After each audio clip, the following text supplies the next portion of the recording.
అండి. నమస్తే. నేను మీ లక్ష్మీ చౌదరిని. వెల్కమ్ టు మిస్టీ మధురములు తెలుగు ఆడియో స్టోరీస్ ఛానల్ని సపోర్ట్ చేస్తున్న ప్రతి ఒక్కరికి థ్యాంక్ యూ సో మచ్ యార్. మనసా స్మరామి పార్ట్ 74తో మీ ముందుకు వచ్చేసాను. కథలోకి వెళ్లే ముందు ఎప్పట్లాగే లైక్స్ హైప్ గురించి మీకు గుర్తు చేస్తున్నాను యార్. వీడియోకి ఒక లైక్ చేయండి, నచ్చితే హైప్ ఇవ్వండి యార్. ఇక కథలోకి వెళ్ళిపోదాం. ధను గారు పెళ్ళనగానే అవని అభి వైపు చూస్తుంది దీనంగా. ఒక 2 నెలలు ఆగు నాని, తర్వాత మాట్లాడదాం. తను కూడా టైం అడిగింది, 2 నెలలు అని అవని వైపు చూస్తూ చెబుతాడు. సరే నీ ఇష్టం, ఏం లేదభి, నీ పెళ్లి చూడాలని కోరిక అంతే అని అంటారు ధను గారు. హలో సుపుత్ర, ఇప్పుడు కోడల్ని గిఫ్ట్గా ఇచ్చినట్టు నెక్స్ట్ ఇయర్కి ఒక మనవడిని కానీ మనవరాల్ని కానీ ఇవ్వు గిఫ్ట్గా అంటారు హర్ష. ఆ మాట వినగానే అవని కనుగుడ్లు బయటికి వస్తాయా అన్నట్లు పొడుచుకొని వచ్చాయి ముందుకి. వీళ్ళు అంటే ఇప్పుడే ఇక్కడే పెళ్లి చేసి ఫస్ట్ నైట్ కూడా చేయించేలా ఉన్నారు అని అనుకొని, ఏంటి అనవసరంగా ఒప్పుకున్నానా అని చూస్తుంది అవని. ఇంకా పెళ్ళవలేదు, అప్పుడే అంత దూరం వెళ్ళారేంటి జనక, కొంచెం స్పీడ్ తగ్గించండి, లేకపోతే అవతల మనిషి హాస్పిటల్ బెడ్ ఎక్కేలా ఉంది అని అంటాడు అభి చిన్నగా. అంతే అంటావా? అంతే అంతే. ఈలోపు వినయ్ మ్యూజిక్ స్టార్ట్ చేసి, ఆంటీ అంకుల్ డ్యాన్స్ చేయండి అంటాడు. మేమేం చేయగలం, కొత్త ప్రేమ జంట అయితే బాగా చేయగలరు అని అంటారు సుచిత్ర.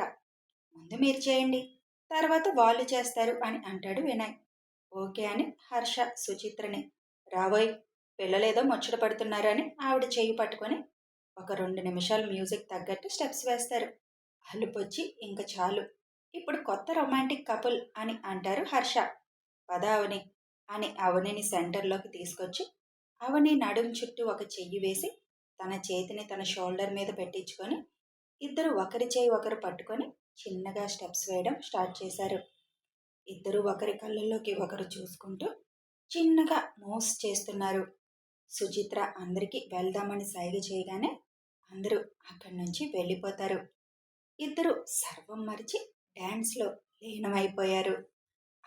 అవనిని లాస్ట్లో లిఫ్ట్ చేసి రౌండ్ తిరిగి దించే వరకు ఇద్దరు డ్యాన్స్లో పూర్తిగా ఇన్వాల్వ్ అయిపోయారు.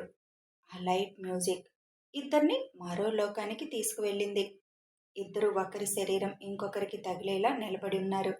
అదురుతున్న అవని పెదాలు చూసి అదే ట్రాన్స్లో ముందుకు వెళ్ళి అవి అందుకోవాలని మొహం అవనికి దగ్గరికి తీసుకొస్తూ ఉండగా మ్యూజిక్ ఆగిపోతుంది. మ్యూజిక్ ఆగిపోవడంతో ఇద్దరు ఈ లోకంలోకి వస్తారు. తడబడుతూ ఒకరినొకరు చూసుకుంటారు ఇద్దరు. అవనిని హత్తుకొని థ్యాంక్ యూ అవని అని చెబుతాడు. ఎందుకు సార్? నా లైఫ్లోకి వచ్చినందుకు. ఇక్కడ మనమే ఉన్నాం సార్, మీరు డైలాగ్ చెప్పడానికి. ఛీ నా బతుకు, ఎంత ఫీల్తో చెప్తుంటే ఎలా తీసి పడేసింది. దీనికి అసలు ఏ ఫీలింగ్స్ రావడం లేదా? దేవుడు అలాంటి గ్రంథులు పెట్టలేదా ఏంటి కొంపదీసి అనుకొని, వాళ్ళు వీళ్ళు ఉన్నారని చెప్పలేదు, నిజంగానే చెప్పాను. నేను ఒక అమ్మాయితో ఇంత దగ్గరగా ఇలా మూవ్ అవ్వడం అంటే అది కేవలం నీ దగ్గరే. నీతో ఉంటే నాకెందుకో చాలా కంఫర్ట్గా ఉంటుంది. అందుకే నీతో ఇంత ఫ్రీగా ఉండగలుగుతున్నాను. ఎందుకో తెలీదు, నువ్వు నా పక్కన ఉంటే నాకు చాలా సంతోషంగా ఉన్నట్లు అనిపిస్తుంది అని చెబుతాడు అభి. అవని అభి మాటలు వింటూ మనసులో, మీ మనసు నన్ను గుర్తుపట్టింది సార్ అని మురుసుకుంటూ, ఇవాళ ఎలాగైనా ఏదో ఒక టైంలో ఇక్కడి నుంచి వెళ్లేలోపు ఆ ఫేక్ పాప నెంబర్ పట్టాలి అనుకుంటుంది. సుచిత్ర అభి ఫోన్కి ఫోన్ చేసి కిందకు వచ్చేయండి అని చెబుతారు. ఓకే అమ్మా వస్తున్నాను అని. వెళదామా అని అడుగుతాడు అభి. హా సార్ అంటుంది. పద అని అవని చెయ్యి పట్టుకొని కిందకి వెళ్ళడానికి స్టెప్స్ దగ్గరికి వస్తారు. 2 స్టెప్స్ దిగగానే అవని చీర కాళ్ళకి అడ్డం పడి ముందుకి తూలుతుంది. కింద పడుతున్నా అనుకుని అవని భయంగా కళ్ళు మూసుకుంటుంది. అవని అని అవని నడుము చుట్టూ చేయి వేసి బలంగా తన వైపుకి లాక్కుంటాడు. అభి గుండె అవని ఎక్కడ పడిపోయిందో అని వేగంగా కొట్టుకుంటుంది. అవని చేయి అభి గుండె మీద ఉండడంతో ఆ వేగం తనకి స్పష్టంగా తెలుస్తుంది. నేను బాగానే ఉన్నాను సార్, కంగారు పడకండి అంటుంది చిన్నగా.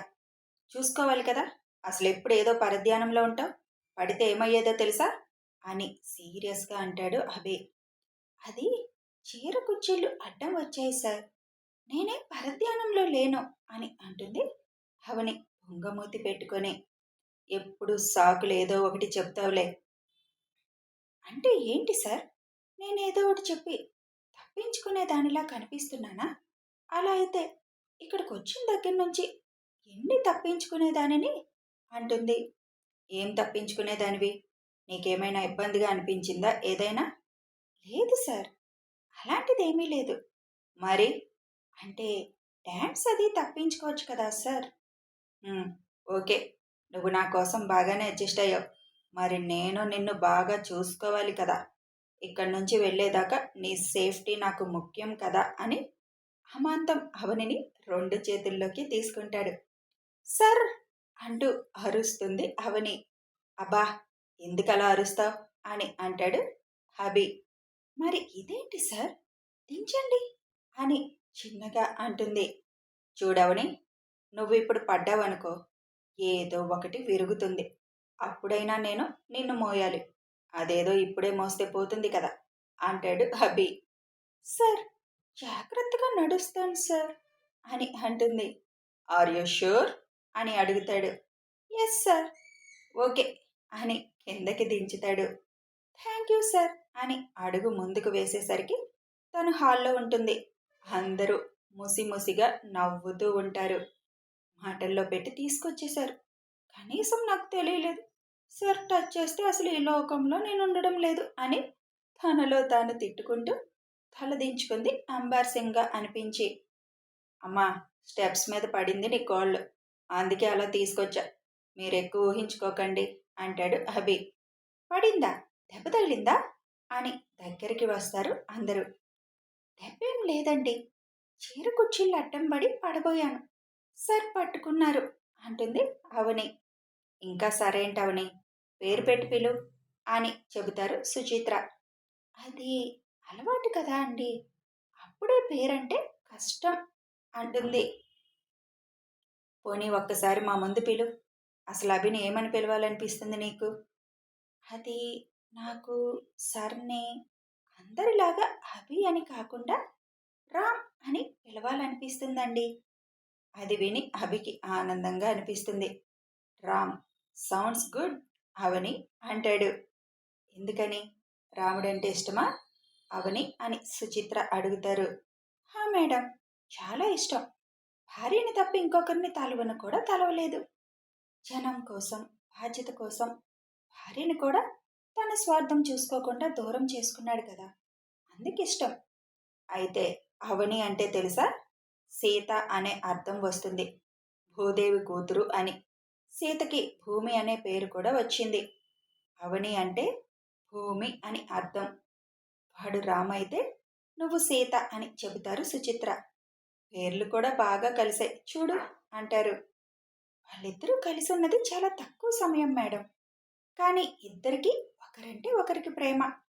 కొన్ని ప్రేమలు కలిసి ఉండే అదృష్టం ఉండదు అని వీళ్ళని చూస్తే అర్థమవుతుంది మేడం అని అంటుంది అవని. అది అవని ఏ ఉద్దేశంతో అన్నది అక్కడ అందరికీ అర్థమైంది. నా పేరులోనే రామ్ అనుంది, అంతేకాని నేను రాముణ్ణి కాదు. జనం కోసం భార్యను వదిలేసే రకాన్ని అసలు కాదు. బాధ్యతలు ఎలా నిలవర్చాలి తెలుసు. ఒక్కసారి ఫిక్స్ అయ్యానంటే జీవితాంతం చెయ్యి వదిలిపెట్టను అని చెబుతాడు అభి. అవని కళ్ళల్లో సన్నటి నీటి చెమ్మతో అభిని చూస్తూ ఉంటుంది. ఇక టాపిక్ మార్చాలని, ఆంటీ ఆకలి వేస్తుంది, తొందరగా పెట్టండి అంటాడు వినయ్. పదండి అని అవని రారా అన్నీ తెద్దాం అని కిచెన్లోకి తీసుకువెళ్తారు. అభి ఆలోచనలో పడతాడు. ఏంటభి ఆలోచిస్తున్నా అని అడుగుతారు హర్ష గారు. దాని మాటల్లో ఏదో లోతుంది నాన్న, ముందుకు అడుగు వేయనివ్వకుండా ఏదో విషయం దాన్ని ఆపేస్తుంది. అదేమిటో తెలియడం లేదు. మరెలా తెలుస్తుంది అభి? తెలుసుకోవాలి, అది నోరు తెరిస్తే కానీ మనకు తెలియదు నాన్న అని అంటాడు అభి. ఎన్నాళ్ళని దాస్తుంది, ఏదో ఒకరోజు బయట పెడుతుంది. గుండెల్లో భారం స్నేహితుడి దగ్గర పంచుకుంటారు ఎప్పటికైనా. నువ్వు తనకి ముందు నీకేదైనా చెప్పేలా భరోసా ఇవ్వు. అని చెబుతారు హర్ష. లేదు నాన్న, అది ప్రాణం మీదకొచ్చినా నా దగ్గర నోరు తెరవదు అని అంటాడు అభి. అదేంటి అభి, ఎందుకు తెరవదు? ఎందుకంటే దాని గతంలో జీవితంలో నేనున్నాను. ఏ విషయం చెప్పినా నాకు తెలిసిపోతుంది కదా, అందుకని నా దగ్గర నోరు తెరవదు. అవును, అది నిజమే. మరెలా తెలుస్తుంది? తెలుసుకుంటాను నాన్న, ఎలా అయినా తెలుసుకుంటాను. "హ్మ్" అంటారు హర్ష. రండి అని సుచిత్ర పిలిచిన పిలుపుకి మాటలు ఆపేసి అక్కడికి వెళ్తారు. అందరూ కూర్చుంటారు డైనింగ్ టేబుల్ దగ్గర. ఆంటీ, అంకుల్, మీరు ముందు ఒకరికొకరు తినిపించుకోవాలి అంటాడు వినయ్. నువ్వేంటిరా, లవ్ జంటని వదిలి మా మీద పడ్డావు అని నవ్వుతూ అడుగుతారు హర్ష గారు. మీరు మాకు ఆదర్శం అంకుల్, మీ ప్రేమ చూసి మేం కూడా అలా ఉండాలి అని అనుకుంటాం అని అంటాడు వినయ్.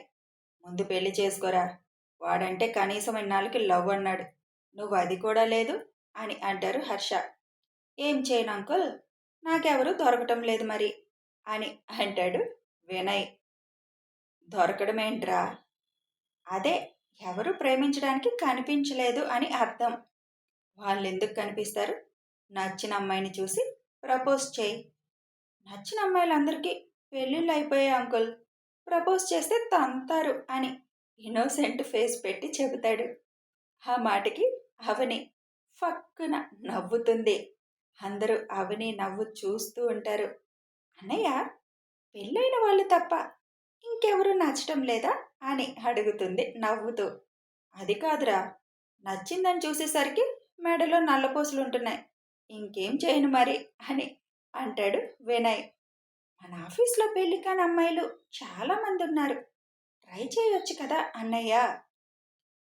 వాళ్ళందరికీ నెలకి మేకప్ కిట్లు కొనడానికి నా జీతం చాలదు అని నవ్వుతూ అంటాడు వినయ్. దానికి అయ్యో, ఎన్ని కష్టాలు వచ్చాయి అన్నయ్య నీకు అంటూ మళ్ళీ నవ్వుతుంది అవని.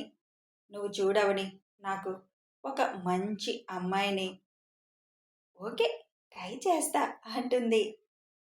అరే వినయ్, ఈ మధ్య అమ్మాయిలు పెళ్ళి కాకుండా అయ్యింది అని చెప్పుకుంటున్నారు, నువ్వొకసారి పెళ్ళయింది అన్న వాళ్ళని కూడా రీచెక్ చేసుకో అని ఓరగా అవనిని చూస్తూ చెబుతాడు. అవని మొహం ముడుచుకుంటుంది ఆ మాటకి. అది చూసి అభి అందంగా నవ్వేస్తాడు. సరే సరే, తినండి ముందు, మళ్ళీ మాటల్లో పడ్డారు అని ధను గారు అంటారు. ముందు ఆంటీ అంకుల్ తినిపించుకోండి అని వినయ్ చెబుతాడు. నాకేం అభ్యంతరం లేదు, ఒక్క ముద్ద కాదు మొత్తం తినిపిస్తాను అని సుచిత్ర నోటిలో ఒక ముద్ద పెడతారు. సుచిత్ర గారు కూడా హర్ష గారికి ముద్ద పెడతారు. ఇప్పుడు ప్రేమ జంట టర్న్ అంటాడు వినయ్. అరే, వాళ్ళంటే పెళ్లి రోజు అర్థం ఉంది, మేమెందుకురా, మీరివాళే ప్రేమ మొదలు పెట్టారు కాబట్టి అంటాడు వినయ్. ఇవాళ కాదు, ఎప్పుడో అంటాడు అభి. కానీ మాకు తెలిసింది ఇవాళే కదా, అయితే ఇప్పుడు ఏమంటావు? తినిపించుకోవాలి అంటాం అని అందరూ ఒకేసారి అంటారు. సరే, మీ కోరికెందుకు కాదు అంటాం అని అభి అవని నోటి దగ్గర ముద్ద పెడతాడు. కిమ్మనకుండా అవని నోరు తెరుస్తుంది. అవని అభికి కూడా ముద్ద పెడుతుంది. అల్లరివాడు ఊరుకుంటాడా? వేలు కొరుకుతాడు చిన్నగా. అవని చెయ్యి వెనక్కి ఫాస్ట్గా తీసేసుకుంటుంది. హాయ్ హాయ్, మిమ్మల్ని చూస్తూ ఉంటే నాకు కూడా అర్జెంటుగా పెళ్లి చేసుకోవాలని ఉంది అని అంటాడు వినయ్. మరెందుకు ఆలస్యం, ఎవరో ఒకరిని చూసుకో అంటారు సుచిత్ర. మా అమ్మ అది పనిలో ఉందా ఆంటీ. ఇంకేంటి, మరి తొందరలోనే పెళ్ళన్నమాట. ఏం తొందరలోనే ఆంటీ, 1 ఇయర్ నుండి చూస్తున్నారు, అమ్మాయిలు ఏం కోరుకుంటున్నారు అర్థం అవ్వడం లేదా ఆంటీ అని దీనంగా అంటాడు. నీకు ఎలాంటి అమ్మాయి కావాలన్నయ్య అడుగుతుంది అవని. నీలా సింపుల్గా ఉండే అమ్మాయి, నన్ను అర్థం చేసుకుంటే చాలు, ముఖ్యంగా కుటుంబాన్ని ప్రేమించే అమ్మాయి కావాలి అని చెబుతాడు వినయ్. ఈ రోజుల్లో అమ్మాయిలు కలిసి ఉండడానికి చాలా తక్కువ మంది ఇష్టపడుతున్నారు వినయ్ అని చెబుతారు సుచిత్ర. ఆంటీ, అదైతే నిజమే. ఇంతలో అవని ఫోన్ మోగుతుంది. కథ కొనసాగుతుంది. మరి అవనికి ఎవరు ఫోన్ చేశారు? ఎందుకు చేశారు తెలియాలి అంటే కథని ఫాలో అయిపోండి. నేను చెప్పాను మదికోరణం అయిపోయాక ఇది కొంచెం పెంచుతానని. అయినా 15 నిమిషాలు ఇస్తున్నాను. ఇక ఈ మధ్య కాలంలో కొంచెం రిపీట్ వర్డ్స్ వచ్చాయి. అంటే ఎడిటింగ్‌లో మిస్టేక్స్ అయ్యారు. ఒకసారి రికార్డింగ్ అయ్యాక తెలీదు. వీడియో నచ్చితే లైక్ చేయండి, షేర్ చేయండి. Thanks for watching.